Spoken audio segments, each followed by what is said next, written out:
Hello, everyone. My name is Dave Holman. I'm a member of the Greater Education Council of Connecticut. I just want to start off like we've been doing. I'm going to read from our mission statement. It is the mission of the Greater Education Council of Connecticut to facilitate, coordinate, and communicate a united statewide effort to educate, expose, and prevent the woke indoctrination and sexualization of all children in the state of Connecticut. Our thought was that there's many groups in Connecticut fighting the various battles, and that if we got everybody together, we'd have more success.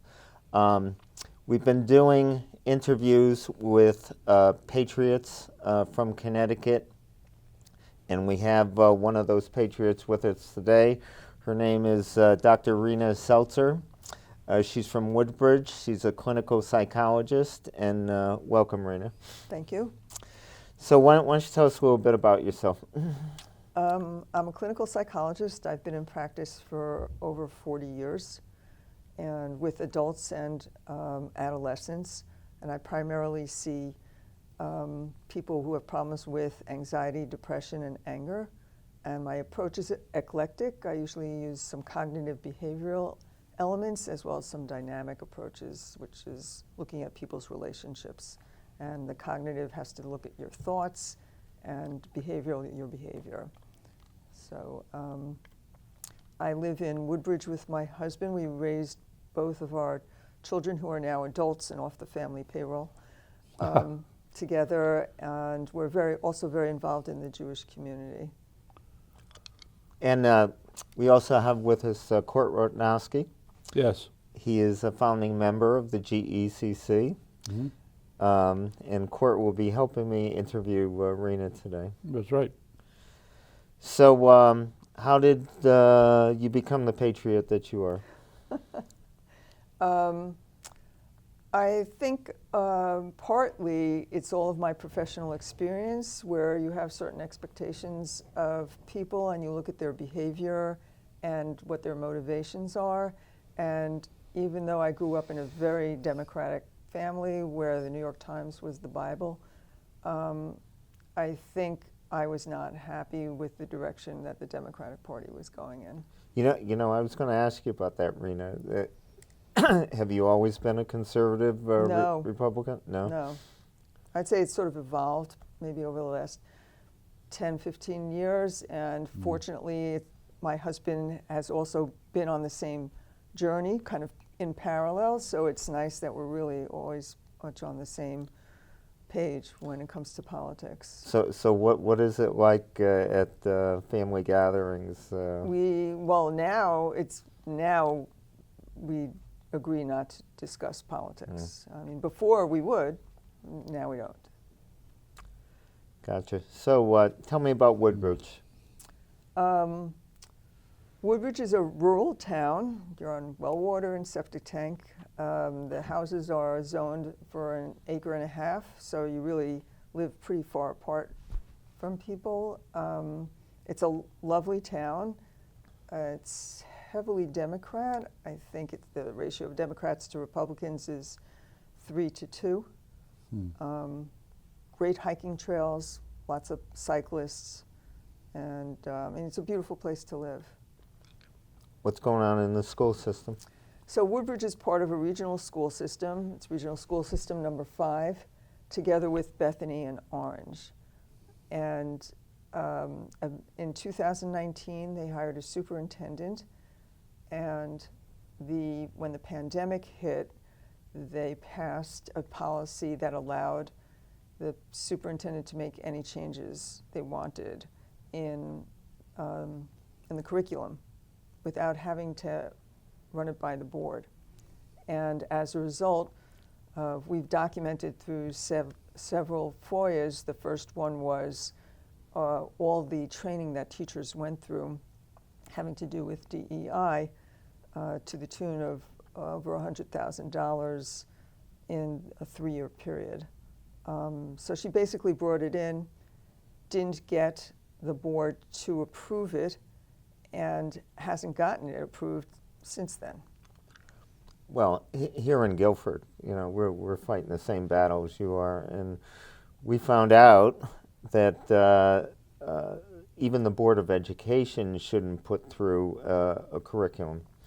It needs to be put through a district curriculum committee. Do you have one of those in Woodbridge? There's a subcommittee of the board that's a curriculum committee, but to my knowledge, there isn't a regional curriculum committee. Well, everything that this superintendent has done then is illegal. So what are you doing about it?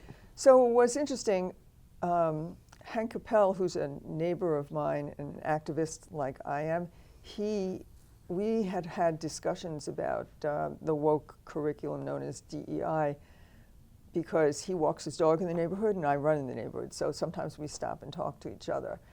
And back in... That's how you met him? Yeah. Well, no, we met him other circumstances, but that's how we maintained our relationship. And we were also on the same page. And we were talking about it sometime in, I want to say January, February, or March of 2022, about how this is the way the education in the country is going. And I was sort of thinking, oh, well, I haven't heard anything about our community, so I'm assuming it's not in there. Until I got this notice, which is how they send out that it's a proposed budget. And in the budget, it states a 1.0 FTE position, teaching position, to facilitate diversity, equity, and inclusion into the curriculum. And I showed this to Hank, and we were both, okay, we don't want this happening in our regional school system.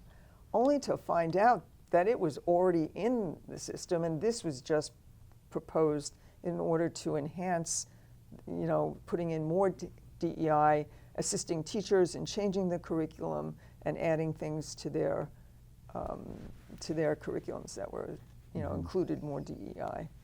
So we met up with some other people from Orange who were interested in not getting the budget passed, not because of the DEI, but because they felt that the number of students was always decreasing, and yet there was always an increase in the ask for the amount of money in the budget.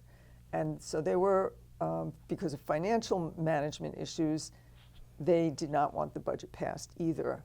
And we met together and decided to work together. We managed to, it took 3 times for the budget to pass. Wow. Because we were able to get enough people to come out and vote against it. Woodbridge, interestingly, it may have been the whole region, back in like 2001, it took 18 times. Oh my God. For the budget referendum to pass. And we were sort of aiming for that. So that was an interesting experience. And that's how things sort of got started. I wish that was the case in Guilford. It seems like they can't wait to raise the budget in Guilford and increase the taxes. Yeah, and we've shown how they always have like a $2 million surplus. It's because the superintendent basically pads the budget. Well, there's something to be said for that, because in Guilford, the superintendent says that it's a very tight budget, and there's never more than $1,000 to $5,000 in any department left over, and that's how tight things are. Look, I believe in supporting education. I believe in supporting the teachers, but back in the day, apparently, if there was a surplus, it got returned to the respective towns proportionally. So there was no threat to approving in a budget that might turn out in a surplus. Since then, they found this obscure legislation that enables them to keep the money. And in that way, when they do that, they don't have to be held accountable for what it gets spent on. Oof. Court, you want to jump in? I'm wondering if there would be a clawback provision. If there isn't one, there should be one.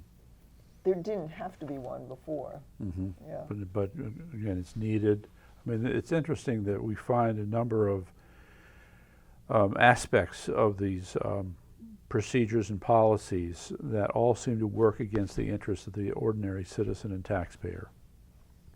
No means for recall, no means for clawback, right? No real conflict resolution at any given time when something goes awry. And when the board is called out, because, I mean, just specific examples, I know at least 2 boards where they had individual cases of bullying presented to them and 3 years passed and they were still not resolved. And so you'd think with something like that, there would be some, quote, mechanism, arbitration, mediation, something, so it could, to address it, but no, none of that exists. So it just seems like the way the educational apparatus is set up with respect to their procedures and protocols pretty much works against the interests of everybody except the members. So let me ask you something, Reena. Beecher School. Yeah. That's the main school in Woodbridge? Yes, but that's not a regional school. Right. So it's only Woodbridge, so they have a separate Board of Education. I was looking on their website, and I just want to read a couple of things. You know, some of this stuff is eye-opening. This is a principal's message. Our students are offered a wealth of experiences and opportunities to grow educationally, socially, and emotionally. At Beecher, we value the whole child. This is all code speak for DEI.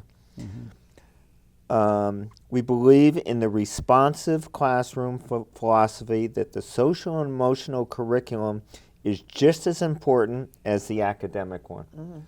Now, I know in Guilford, the big thing now is a portrait of a graduate.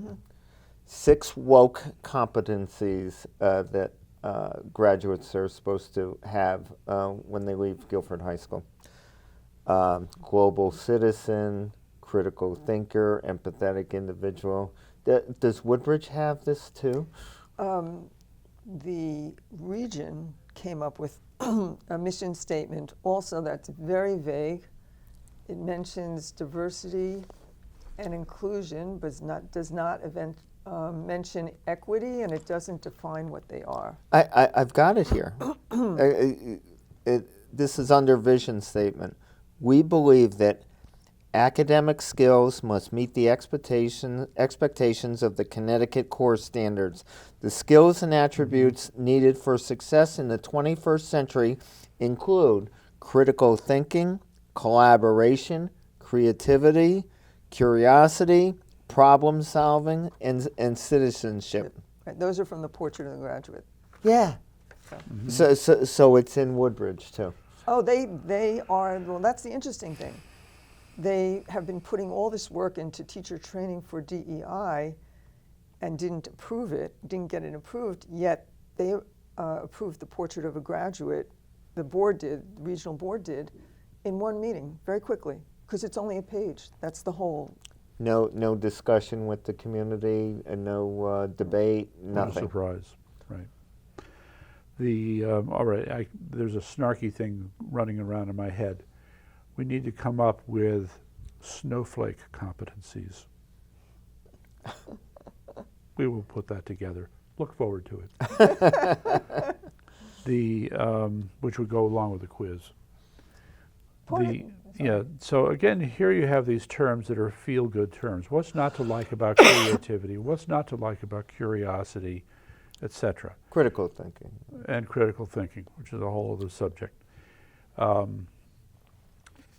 So great, you throw these up. Now we want to see how are these supposed to translate into curriculum, and would they have nothing to do with diversity, equity, and inclusion? We would like some clarification on that. The part that, let's see, what was the aspect of this? I mean, if you just take curiosity alone, all right, I'm a big fan of curiosity. Killed the cat, you know. Well, no, the way I like to tell the story is God, when he looked at me, he said, well, wait a second, we're a little low on intelligence today, but I've got some extra curiosity. Will you take that? Sure, load me up. So it's the same thing. You have this attribute called curiosity, and I can certainly think of many people who are not very curious. And so now the mission of the school is to make them curious in some sense. But how does that translate in terms of academics? And the other part, just to make this last point, The state standards are very clear. You're supposed to take X number of hours of history, of science, of a language, and the other academics, and those are supposed to be filled out in the course of an academic year. Okay, so somehow this stuff is interfering with it. Now, I'll just throw out a quick story. In Greenwich, they had this chemistry class in middle school, and people started complaining because these DEI types were trying to come in and take up time with the class for chemistry to instead talk about DEI. So here you're interfering with the state's own standards when you're doing something like this. Well, in in Guilford Portrait of a Graduate, they don't mention anything about being competent in math or science or reading or writing or any of that stuff. Nothing. It's not even a consideration. Sure. Well, I can conceptualize that they would use these principles as part of how to design a curriculum. If you go back to chemistry again, I'd be sitting there going, okay, so how do I stimulate more curiosity while I'm teaching chemistry? All right, that would be the challenge that would be put in front of me. I think the key phrase, though, has to do with preparing our children for the 21st century. And so they've inserted these social and emotional learning curriculums known as SEL, DEI being one of them, into the curriculum along with the academics. The problem is that teachers have a certain limited amount of time during the day. In the high school, what they did was they started something called Spartan seminars. Originally, they started them for students to get to know the faculty better. And that's when the school was ranked like #1 in the state. And then they shifted it over when they introduced DEI. They started using these Spartan seminars, because the Spartan is their mascot, to introduce the concepts in DEI. And it's clear, you see the rankings drop. In 2022, the U.S. News and World Report had Amity School System at 26. Well, in 2023, it went to 39. The higher the number being, the lower the rank, really.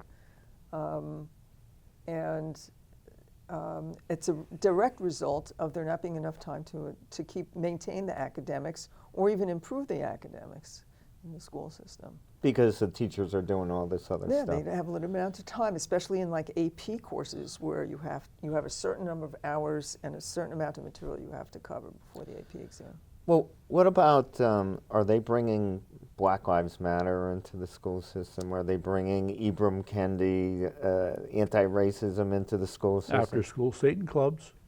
Well, aside from that, the ethnic studies program that they introduced as part of the curriculum, which was state mandated, mentions Black Lives Matter about 24 times. Ugh. And Okay. one of the assignments is to become an activist like Black Lives Matter. So they're sort of Really? holding BLM up to a standard that students should aspire to. And supposedly the consequences of not doing what is state mandated is you lose your federal support for your free lunch program, I think. So yeah, it's in the curriculum. Well, with a $2 million surplus every year, you could certainly stand to You lose. can afford to, right, exactly. That's my feeling, exactly. And so you're not required to take the course. However, if you sort of take a look at what happens in California, because what happens in California usually translates into something that happens across the rest of the country. They usually initiate it. It's become a requirement to take it, and some colleges may also start to require that you take something like that in order to get admitted to the college. And some colleges also you have to take a certain number of those kinds of courses in order to graduate. Yes. Right. Well, that said, there are still counter moves. There was the proposal by President Trump about what was called the American University. I think it's called Agenda 47. Have you heard of this? Yeah. Yes. Yes. And so what's interesting is that he in a video laid out the basic framework for American University. So it would be what's supposed to be a college education without the crap in it. Well, University of Florida has been able to do that. Yeah, so you would have individual universities that still have enough people in charge to be able to keep those things from happening. But as far as if we look at it nationally, we have what is still seen as a degrading and deteriorating educational environment in these universities. So this concept of an American university is supposed to fight against it. What's curious and interesting is at the same time, there is a bill being proposed before Congress called the something, this isn't the right title, but like the Normal Education Act. And so it goes through and it describes what a curriculum should look like. And, you know, we who've been through this would look at this and say, well, that's what I had as an education. Why do you need an act for something I already went through? It's because it's not like that anymore. So now we need to create an act like this. So you have this legislation, you have the proposal for the American universities. Maybe they're going to converge somewhere. So, I mean, I'm going to say it. It just seems like there's a day of reckoning for these universities, and it could be coming soon. What people don't also realize is that the impact of DEI is not just on the academics, it's also on the mental health of the kids. And there's been a significant increase in depression, and I think 1 out of 5 girls, 69% of the student population has some sort of anxiety or depression, and I think it's linked to introducing the DEI curriculum. Mm-hmm. So you treated some of these kids? Yes, I've had one college student actually who had difficulties, and I could see it was a direct result of things that they had learned in high school and college. What about the sexualization of kids? I don't treat people who have those issues, but from what I've read and the research results I've read, people who have those kind of difficulties, they tend to resolve on their own, usually by the end of adolescence, like by age 18, and that the kids who go ahead and do some sort of, sexual transformation usually have many difficulties afterwards, and it's because the fact that they had mental health issues, forget about anything related to sex or gender, but just in general, were part of the problem, and those were not addressed. There was a very uncomfortable article based on other research suggesting that these kids who were moving in the direction of trans and had these problems, it's because of their parents. Mm-hmm. The parents were raising them in a way that was producing this state of mind. I hesitate to blame parents, but I understand that, but that article, suggested as much. There was another one, and it gave another example of a boy who was having transgender issues, and they showed the mother. Tattoos like this, messy blonde hair. Piercings. Yeah, that's mom. well, I think what you see in the school system and what that picture that you just drew is Yes. I think it creates a lot of confusion. For In terms of your sexuality. that's the whole point. Yes, right. Right. So we could see that, oh God, and I know we're getting into an area that part of it's what we'll call judgmental, but you have to look at things in terms of what they are. And if you have people who are, presenting an image, have an attitude, messaging to their kids in a certain way, that's not working, it's going to show up. I mean, there was another article, right? It was showing that it's liberal kids who tend to have these mental health issues. Conservative kids tend to be more well-adjusted. Okay, and if you look behind that, though, I find that it's because the liberal approach or attitude is anything is possible. Right. And so the lack of structure creates confusion. It doesn't clarify things for kids. It creates confusion for them. Right. You could be, according to the DEI curriculum that has that gender component, you could be a dog, you could be a cat. We have somebody who's identifies as a raccoon. It's not even just on sex. You can identify as an inanimate object. In Guildford, we call these kids furries. Yeah. Yes. There was it was in England, there was an article about a guy who went all out to become a dog. Yes, I saw that. Dogs weren't buying it. So, gender affirming care for kids under 18. What do you say about that? I think it's inappropriate. I think you want to wait and see what the natural course is, and then when they're an adult, they can decide. Well, what are they doing in Woodbridge? Specifically, do they try to push this transformation on kids, and do they notify the parents? I am not sure the answer to that question.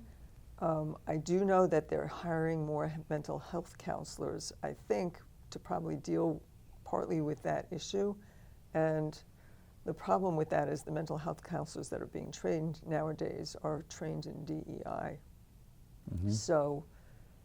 So I don't think it's going to be helpful for the student. Yeah, let me just interrupt on that point. I mean, to say that it's not helpful, I take as a grotesque understatement. Harmful comes to mind, not just not helpful. And it's because when you begin to interject an ideology into the field of psychology where you're supposed to be able to do some kind of objective assessment of a person's mental state, you're going to produce a skewed, biased diagnosis. It's going to be wrong. Am I right? No, I agree with him. Okay, so what the hell, I mean, what is, all right, I think this is a natural consequence of the same mindset that says you can be anything, which means that we can shape you into anything. So whatever ideas we want to use and impose on you, we can make you that. No problem. It's the same thinking. And I'll add parenthetically, on a totally unrelated note, it's the same thinking that was popular in the Soviet Union back in the day, because my background's in biotechnology, ladies and gentlemen. You had the magical world of blood donations. And before we knew about ABO blood types, didn't understand, you had to cross-match accordingly. You had people believing that all people could be given any blood because it was based on the same concept of all people are the same, you're malleable, you can be whatever you want. And so we can give you the same blood no matter what, no problem. Very wrong, okay? And it's the same mindset then as it is today. Instead of talking about medicine, here we're talking about psychology and education, and we're seeing the same bad results. So, what are they doing in Woodbridge about this? Are the parents up in arms? I think there is a whole section of parents who are angry and want to see change, and we've made a point of showing up at every single Regional Board of Education meeting and during the public comment, taking 3 minutes to address the issue. No dialogue, though. No, they're not supposed to reply in any way. And the other thing that we've just managed to do is get a majority of Republicans on the board. The board has 13 members, and we've managed to get 7. So good for you. Yeah, so we're hoping. Well, I've done some research and spoken to other communities that have managed to dismantle DEI from their systems to find out how to go about it. And one of the things they've advised is getting a majority on your board. And the superintendent's contract is coming up for renewal. And she's been given some feedback, negative feedback about things that she's done. And hopefully we'll be able to put some pressure to get it out of the system. So, you mentioned training, DEI training for the teachers. Have you been able to get any of these materials, to examine any of these materials? Hank Capel wrote out a FOIA, that enabled us to take a look at some of the PowerPoints that they were exposed to and also the invoices in terms of how much they were charged. So between 2019 and 2022, we saw that they spent over $100,000 on DEI training, some from very traditional critical race theory consultants. Harvard. I think one is known as the Pacific Education consultants, and so we know what the teachers were exposed to. Mm-hmm. What wasn't clear to us was what was being transmitted to the students, so we created a second FOIA asking for anything that was DEI that was really transmitted and embedded into the system. We got back over 7,000 pages of curriculum that Hank and I took turns scanning because it would have been extravagant to be able to pay for copies. 50 cents a page. Yes. So, we've just started to go through. As we were scanning, we were showing each other some of the things we were coming across, but we didn't. We were trying to act really quickly to get through it. So now we're going to sit back and start to go through it. Do they let parents or concerned citizens observe classes? No. No, they don't do that in Guilford either. I have to tell you that the board, feeling the pressure of them not being transparent, organized a meeting to address people's questions. And you could submit your questions ahead of time and also ask questions at the meeting itself. And they said their whole goal was to provide more transparency, except for the fact that they selected the questions that they wanted to answer and didn't answer all the questions. Yep. So I'm not really sure how that meets the goal of being more transparent. It doesn't. Not only that, I couldn't be at the meeting, but I asked somebody to ask a question, which is, tell me what the difference is between equity, which is part of the DEI, and equality, which isn't. The assistant superintendent could not answer the question, and then the superintendent popped up and just started talking but didn't answer the question. So sometimes you get the feeling that they're not being transparent, that they're sort of misleading by not answering questions. They're misleading the public about what's really going on, and they're counting on the ignorance of people not to know what's really happening. Yeah, and they have the attitude, we know better than you. It's patronizing. Yeah. So, Court, you sent me something today about kids between 18 and 24 and how 80% of them believe... whites are oppressors. Right. Talk a little bit about that. Well, I don't know any more about this than what that article said. But we know this has been a complaint that's been discussed, how long now? I don't know, since we've become aware of CRT and aware of this rehashed Marxist model of education, or indoctrination, I should say. And so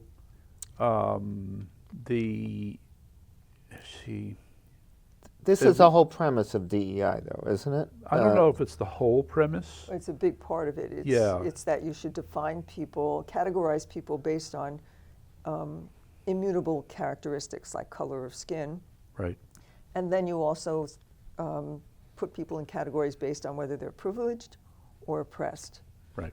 So that's the Marxist part of it. So it's interesting, at one board meeting, somebody else from our team stood up and said that it's based on CRT, and the chair of the board started arguing with her. He was not supposed to say anything, but he started arguing with her. And DEI was formulated based on critical race theory. So again, I don't know if that's ignorance because he hasn't seen the curriculum or read the curriculum, or whether it's that's what he's been told and he's just parroting somebody, or whether he's intentionally trying to mislead people. Right. And I had that experience again when I was talking about how DEI contributes to anti-Semitism, because Jews are defined as white oppressors. And when I was explaining that whole concept, after I finished speaking, he started to say that he didn't think they did that in DEI, in the DEI that they're doing. Mm-hmm. And his speaking up actually helped another board member start to talk about it also. And in the meantime, they're not supposed to say anything.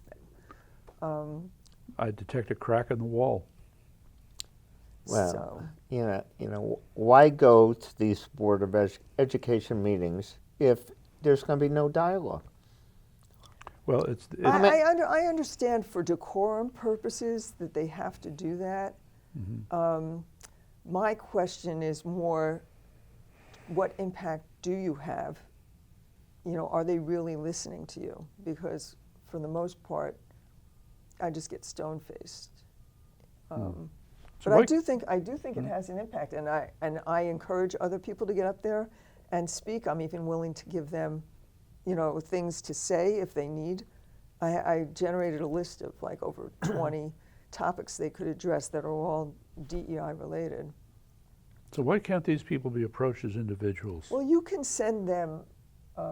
You can send them to their individual emails. Yeah, so we'll take them out to lunch. Yeah, you can do that too.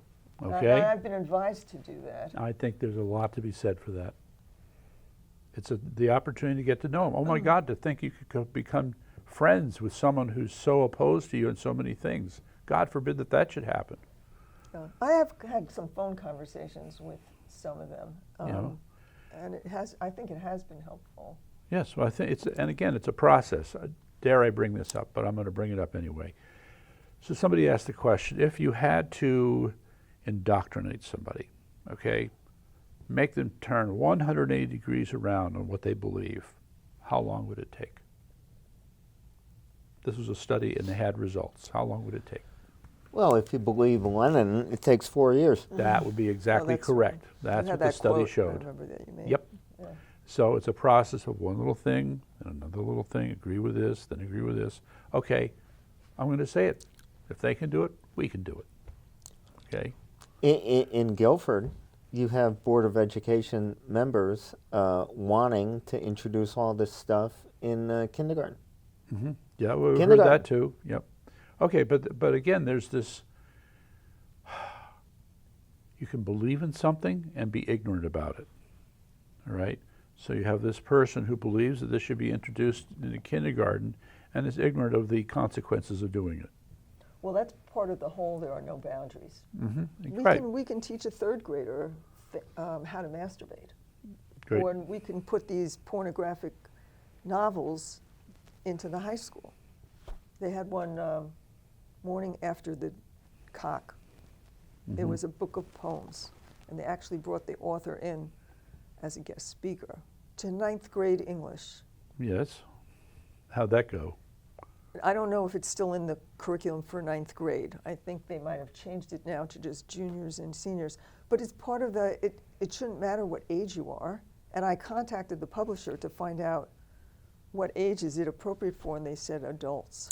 So have you challenged some of these books? Yes. In Woodbridge? Well, yeah. So parents have gotten up and read portions of these books as part of their 3-minute public comment. Have they been removed from? No. I know in Guilford they have a procedure to, if somebody challenges a book, the procedure involves the Board of Education members reading the books, and then they'll have a meeting and vote on whether to retain them or not. And they did that with 5 different books in Guilford. And what happened? Oh, they retained them. Well, obviously they read the wrong books, because I would make sure to have in those little libraries for children a book titled How to Kill Your Librarian. Okay? And have them read that at the Board of Education meeting. Well, none of these 5 books, they were all approved to be retained. Oh, they were. In those. What was interesting in our community was one board member brought it up at the board meeting about her 9th grader coming home very upset by what he was having to read in the English class. And I was looking at the faces of the board members. Only one person responded. and just sort of asked more informational questions about it. Nobody seemed shocked. Right.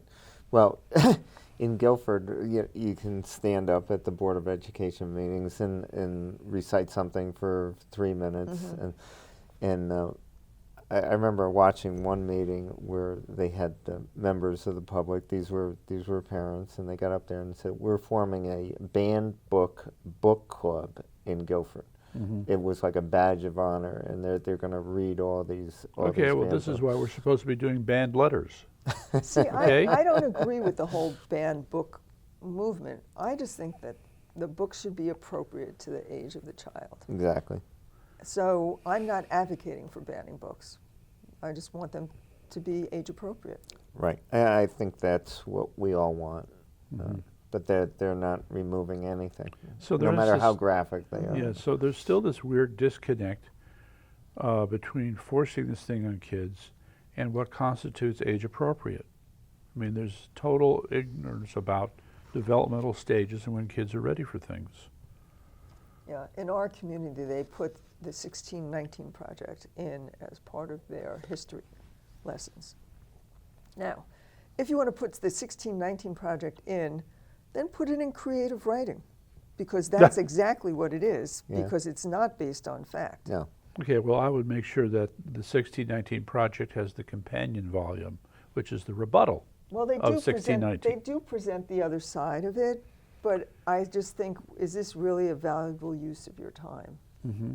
Well, I mean, again, if you're sitting there asking the question, we have X amount of time, we have Y number of subjects to go through, so how much are we going to allocate to each of these subjects? And so, yes, I mean, I just think that, anyway, if I was a teacher in this situation, it's called, look, here are the two sides of the story, here's some extra credit reading, I'll see you later. Yeah. Well, I think that if you take a look at Amity, I think last year they had resignations from 20 teachers. This year they had 35 teachers Wow. resign. Now, I know... Why? Well, that's a good question. I know that it's a problem across the state, supposedly, and the amount that they're getting paid may be a part of it, but I do Yeah. think that there are teachers who probably don't want to be teaching this. Sure. Well, I know in Guilford the average salary is like $72,000. Yeah. I mean, it must be something comparable in Woodbridge, right? Well, It's about 70, I think, and, Yeah. and that's the other thing that I'm not clear on is why certain districts can pay more. Not why isn't there just a flat amount, across the state? I'm going to say So some. they just Yeah. voted to increase their pay by 13.5%. Wow. But not across the board. It depends on what level you're in, and so we're expecting the next budget proposal to incorporate that. Oh, there'll be a fight. Yeah. There'll be a fight. What was the other part of But this? I don't want it to be translated as us not caring about the teachers. I just think that the teachers feel they can't be paid enough to teach that stuff, and it's such a waste of time. There was an article about the cost of living in Connecticut. And according to this one study, if you are, I forget now, is it just a couple, no children, and you are renting, and then consider all the things you need to cover, what is the shall we say, average income you need to have in order to be, quote, comfortably in the middle class in Connecticut? How much was it? $66,000 a Really? year. Wow. That seems pretty high. So if they're getting paid 70, it's just barely, And that's Yeah. an average. yes. And this is in the middle of an environment where rents have been going up, so it can't be good for people. So I mean, I guess I'm being sympathetic to the teachers who are saying they're not getting paid enough. The rest of the people in the town are being kind of put on, because if there's any one segment of the budget that grows faster and gets more out of control than any other, it's teacher pay, right? Normally, the school budget is about 70% of the town budget. In Killingworth, it's even bigger. but then it's 70% of the school budget that's salary and benefits for the teachers. So when that grows, that's significant. Mm. Well, let's change subjects here a little bit. You're Jewish, and you went down to Washington to participate in the rally down there. Yes. Tell us about that. So we had 2 buses from our Jewish Federation of Greater New Haven, and we drove down. I think we left at 4 o'clock in the morning and drove down for the day. And then we had to take the metro in order to get to the where the rally was happening. A lot of police down there. And stuff. Yes, and we made sure to thank every single one of them as we went from one place to the other. I thought it was very well organized. The speakers that they arranged to speak were phenomenal and really gripped you and held your attention. They also had witnesses to what's going on over in Israel with Hamas. Hostage family members who spoke. They had both Republican and Democratic legislators there, people who were involved from all different aspects, and they also had some creative artists who did some singing. It was very moving and well worth the time.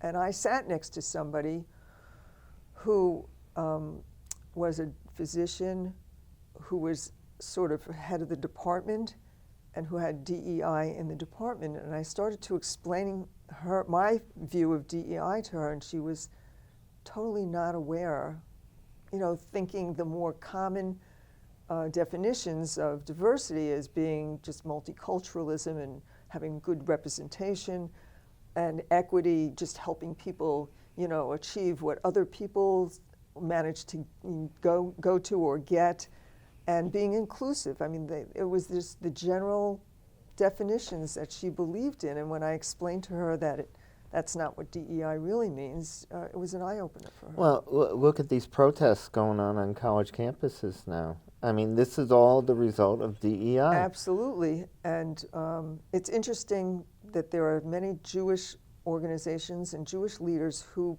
believe in DEI because they want the Jews to be accepted.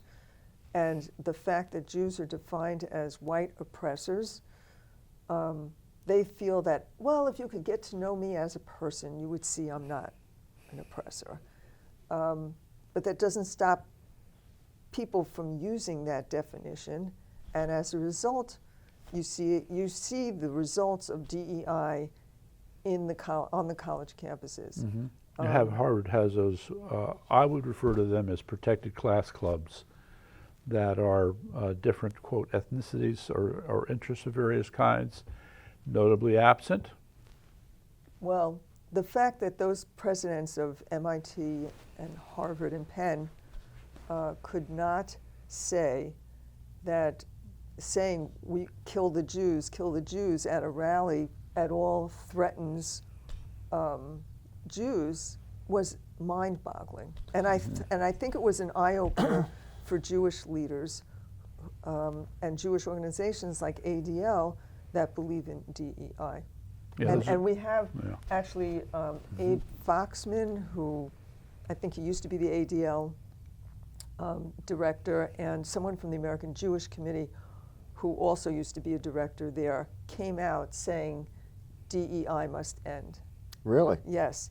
Good for them. They've retired from those organizations, but they came out publicly, as did Barry Weiss, who was a former writer for the New York Times, and have come out adamantly now.